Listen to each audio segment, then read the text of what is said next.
Off with it's been reported that Sergio Martinez has been offered a fight with Dmitry Parag over in Russia, and reportedly Lou DiBella isn't interested in that fight because of the venue and because he feels as though HBO wouldn't buy that fight.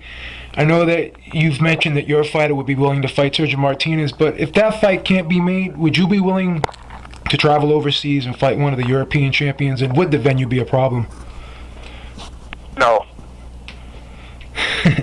I'm not, I believe it or not, among the middleweight champions and names, the biggest names is Andy Lee and Sergio Martinez. So even though they have the belts, I don't feel they have the marquee value, nothing of that nature. So I would not be interested. I would fight Martinez, but definitely would not fly over to one of those countries to try to do one of those. And I think Sergio is the hottest fighter and the most respected and the best middleweight champion. And Parag may be just as good or better. I think he possibly could be the best of the guys. But right now, at this time, I would not be willing to go over. I have no interest in Andy going over there to fight. Now, we've seen a lot of controversy recently in fights. And if you go back to the days of Leonard, Hearns, Hagler, and Duran, we never really saw that type of foul play or incidents like that happening in their fights. Do you attribute that more to the fighters today maybe lacking the mental discipline, and when the fight gets tough, maybe they revert to those type of tactics, or do you just think that it's the refs not taking control of these fights, and maybe it all comes down to just poor officiating? One of the things I think is a lot of the faults that I don't like to be a critic is the refs. So that is the man that really controls, regulates everything. He's the force that we all depend on, and we're pouring millions and millions of dollars into some major events, and the referees are not having the ability to make proper decisions out of control throughout the fight, and it's really hurting boxing to a great degree. The fighters are training and preparing themselves, I think, very good. I think the conditioning factors and the motivation of the fighters is still good. But somewhere along the line, we've got to start, it's just all of the fights seem to go into technicalities now. The referees are going to have to step up their game a little bit and realize that they're the ones that really control the happiness or sadness of the fans. The mega million dollars is being paid out, and I think the referees don't have to be more responsible for the decision that they're making right now. No, you were ringside at the Chad Dawson-Bernard Hopkins fight, and you saw how that fight was playing out. Judging by how the first two rounds went, how do you think the rest of that fight would have played out? And do you see Chad having an advantage in that fight? Because I gave Chad both of those rounds, the first two rounds. Well, it seemed like Chad was very comfortable, and the way I look at it, he had a pretty amount of control. So slightly, but seemed to have been a more comfort level and more control of the fight as it was going along. No. And unfortunate, what happened, was where I knew the decision was going to be overcome. That's why they don't even make a comment on that, because it was a decision of instant knockout without anyone even been hit. And the rules, which I thought, and I'm not the expert, that's why we have Herb Donovan. And he referred to what I had said also, that the fight ends with an accidental injury of any type. Prior to 4 rounds being completed, I thought it was supposed to be a no contest. And I figured eventually, once they would show the replay of the show where we were hitting the floor and this and that. Bernard is always in fights. We kind of sometimes rough fights. Part of what his strategy may have been in this fight, which may not have been all bad. But nevertheless, the referee made a bad call. And it's unfortunate when people having two of these major fights, like the Ortiz fight and this fight. And as we're speaking about the fights, most of the conversation is all about the controversial endings, not so much about the fight themselves. The Mayweather fight always referred to as that last maybe a minute or so with, the butts, the two solid blows landed, the guy going down, the referee looking off, then at the time people while all of it's going on. And then the fighter himself gets up and he seems to be happy with everything that's going on. And Larry Merchant and, Floyd going at it, but it's not anything about the fights. A lot of the fights themselves haven't been that exciting. And that's, what's unfortunate. So we're selling fights and people want to watch the replays the next week to just form their opinion about the controversial ending. But that's got to change when people are paying this type of money. We got to have someone to stand up and have better regulation and make sure that these referees, I think, have to be better prepared and knowing what to expect and stay alert at all times and know their own rules. Okay. Now, based off that performance, a lot of people have been calling for Bernard Hopkins' retirement. What are your thoughts on that, and do you think he should retire? Well, it's hard to say. Bernard just came back. He's had a great victory. And he's a legend. And evidently, what I've listened to his comments, he intends to continue fighting. He wants to fight the Lucian Boutte. And, he's, everyone may be a little upset about being disappointed at his performance, but as soon as they make an announcement of the next fight, that's where all of the interest will go. And as he hopes with a Lucian Boutte or something like that, there's going to be interest in the fight. I wouldn't say he should retire. I'd leave him alone, let him go on as long as he feels he can compete, not get hurt, and compete on that level. So, we all know, and he knows that he said to himself he's back at the top of his game than what he once was. In fact, I was very surprised when I saw tapes of him when he was actually boxing while he was incarcerated. I could not believe how good he was then. In fact, he was performing back on the same level he was when he fought Trinidad. And he was boxing with a guy, for Stevie Lewis, I think. He's in prison still up there. Yeah. But, he's not what he used to be. But, I don't know, it's just the level of fighters up to today. He's actually been back a lot, Whereas years back, he may not have been that way, but I think he can still compete on a good level. Ted Dawson is probably the most talented and the best light heavyweight in the world. Nobody's ever questioned Chad's talent, and I think for this fight, I was just studying his body rhythm and his eyes. He was very intense and very focused and determined in this fight. And he was going to be a hard guy to beat that night. I spoke with Chad, and he basically said the same thing you said about why he's not training with you anymore, or he didn't train for you for the past fight. Can you clear up the situation with Miguel Cotto, because there's a lot of stories going on out there, and one of the stories was, I guess, Miguel Cotto wanted to start camp early, then you were able to get down there and train with him, and then we had Bob Arum come out and talk about it being maybe money issues.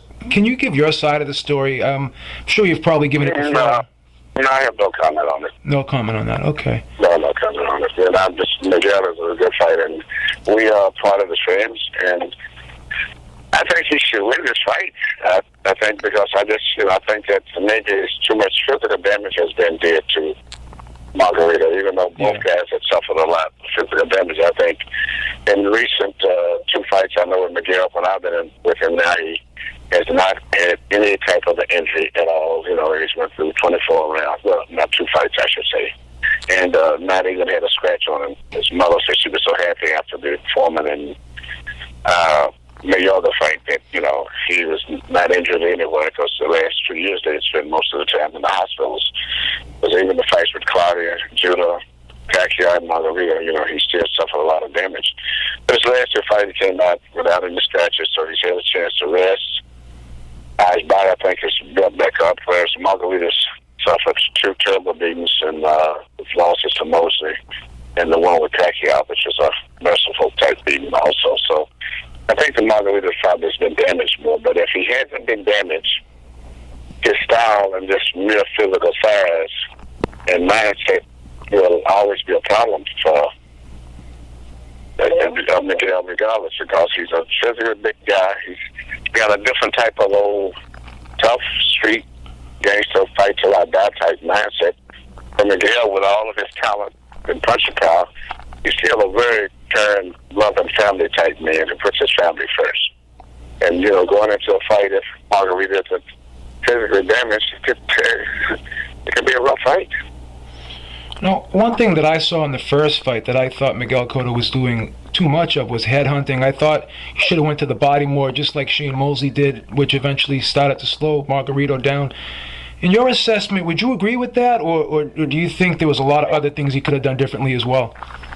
Well, I think the fight between Margarita and Miguel, the first one, Margarita put a lot of pressure on him, and he was not prepared for the excessive pressure that Margarita was putting on him. And Margarita had him moving away and running away, so to say, before he finished with full power on his combinations as compared to in the past. He was landing his punches and boop, boop, boop, boop, boop. And I remember Jim Rapp and Max Kellum said, oh, he's putting on a textbooks, whatever, exhibit of boxing skills. And I said, yeah, but the way he's going, he's putting him around, so he's not going to win this fight. And my comment was simply because I saw the excessive pressure that was being put on Cotto, and I saw him backing away before he even finished his combinations. He was like trying to get a little breathing room, get a little space. Mm-hmm. And then Margarita would move in real fast and make him do it again. And at the end of the rounds, I could see Margarita go to his corner with a smile on his face.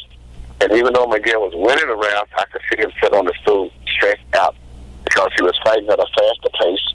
And he was not even getting maximum punching power because he was retreating so fast. And I says, oh my God, he's not going to make it through 12 rounds at this pace. And that's actually what happened. And if he fights the right fights and punches with full authority, whether it's body or head, because he's got one of the most wicked left hooks I've ever saw in my life, and worked in a fight. I mean, his left hook to the body is unbelievable. And he will hurt anybody with that shot. But now in the Margarita fight, he didn't get a chance to fully get his power together because he was moving back and retreating too fast. But if he gets his full punching power together and doesn't move too fast and be forced into fighting a retreating type fight, he should knock out Margarita. So basically, you're saying he should have sat down on his punches more and maybe make more subtle movements to get out of the way instead of using excessive. Yeah, subtle movement, not that excessive way the last fight. And that's what I saw happen in this. I see that the first round, I'm going to say, oh boy, you got problems again. You know, he cannot do that. A lot of nervous energy, in other words, in the first fight. Yes, and Margarita created it on him. And Margarita was moving real fast and block, and then moving again and block. And I said, oh boy, he's taking him out of his regular punching zone where he has full power. Now, when you were training with Miguel, I just noticed you guys were really vibing together. There was really a good rapport between the two of you. Yeah, I love working with Miguel. He's very, very good chemistry, and it was never nothing from him. I just got the letter from the text from his agent saying that we decided to move on. Yeah. Been nice working with you for 2 fights. And that was about it. But my follow-up question to that is, do you think going into this fight with the new trainer, it's going to hurt him at all, or do you just think that because of the state of Margarito's physical condition right now, how he has so many miles on him, you think it's really not going to matter? I personally think that the miles on Margarito is going to be a big factor. Mm-hmm. I just think those beatings where he was jawed, his face was all broken and everything, his ass was all. I just maybe I'm wrong. I just can't see him coming back in there with a powerful puncher like Miguel, who's got a lot of dangerous nature in his mindset, that's fighting that unbelievable, strong, pro Puerto Rican crowd that's going to be going crazy. I think that's just too much energy, spiritually and physically, for him to beat Margarita to overcome, in addition to the terrible beatings that he's taken. But time will tell. Now, I know you said for Vladimir Klitschko you really wanted the Areola fight. Did you try to make that fight? Were there any negotiations for that fight? And why isn't that fight being made? No. I was with Henry, Ramirez. Mm-hmm. One of the fights that we had with one of his other fighters. And I asked him, I'd like to see if that fight can be made, it's unfortunate for Vladimir to get back to America. To fight back in America until he's losing his contacts here. And the only fight that we have in America is your guy. And we like, is it possible maybe we could do that fight? So he says, nope. Because we're going to wait to 2012. And I respect his judgment. And it was the end of the conversation about it. So we're going to wait till 2012 before my guy, I will let him fight Vladimir when we get another fight or two. And, I like the way that his Ariel's been fighting fairly busy for heavyweight weight is down. So I hope that is indicative of him, taking this attitude of boxing a little bit serious now. But that's the only big fight I can see in America. And the only other one other than that is just because of his personality and what all this still Antonio Tampa. Yeah. Antonio would talk up and build up a fight. And I think this great win that he had, which was a great win, I consider. over there going over there and doing what he did. Was that Danny Green or whatever? Yeah. Yeah, stopping him and made him look like a total amateur kid. Now but I'm just really hopeful that I can get Vladimir back over in America. And the other guys, Robert Olenius, and there's about 3 of the other European fighters. Yeah. That I know for a fact that we offered, and they said no. I said, wow, it's don't usually have a champion of the world who can't get a fight. So you were already going after a Helenius fight, and they yeah, we tried to. They said he's not ready. And the only one that's I got her messing around with, which is Tyson Fury. And Tyson, they said he's in right now one of his career up to European champion to become the star in Europe, which is smart, I think, at his age right now. So for us marquee fight, it's just said we have to fight anyone just to stay busy, so to say. And that's how we ended up with just Malbec. Other than that, would just be, hey, no fight. Let's wait until March or something the next year and let him say he doesn't want to do that. Yeah. And that's how we ended up with the Malbec fight. So I want to fight. This is all that would take to fight. I just have to stay busy. So you're in a tough situation with Vladimir right now, and because of the lack of opposition out there for him, could David Haye jump back into the picture at some point, or do you just think that fight doesn't make sense? Not with Vladimir. The public would never buy that. It was a terrible performance. I mean, he could get back in the picture with fighting his brother. Yeah. Because bad as it was, his brother still wants to knock David out. He's got a personal thing, so he would take the fight. Mm-hmm. And naturally, well, Vitalis and I was coordinated Vladimir. I had no problems with it because he could move in and out, and they could build it up, and it would be sold. That is remarkable, believe it or not. Okay. Just because of the lack of the competitive opponents out there. So I'm sorry, it could be sold. Now, I got one last question before I let you go, Emanuel. We saw Nonito Donaire fight this past Saturday, and I know a lot of people said he didn't look great. But, once a fighter gets on that pound-for-pound list, just like Sergio Martinez had a tough fight with Barker, we expect perfection. Do you think it's fair of the fans to just overlook the style matchups, and we just expect these guys to blow their opponents out every time out? 2.8. Hold this for a moment. Okay, I'm sorry. Yeah, we do get on this expectation level and expect him to do that. And I think, and the problem is, I think the opponents that they fight are fully aware of that. And so these guys come in with their hands over their heads, not taking any chances, not making any commitments. And that's a combination of us having such high expectations that it's just almost impossible to live up to. I think when you have a chat like this, it's include myself. I would just telling everybody, watch this, don't do that. He probably is the pound-for-pound best fighter in the world. He's a fantastic boxer, puncher, blah, blah, blah. And I'm building up, and I'm just scared everybody watches. So it's just only normal. And how many of those performances can you have after the big knockout he just had over the other kid? Paul Williams there, yeah. And Zinzerg. Donaire, I'm sorry. Yeah, what the heck's his name too? Yeah. The little Mexican kid. Yeah. How you doing, man? Good. Okay, yeah.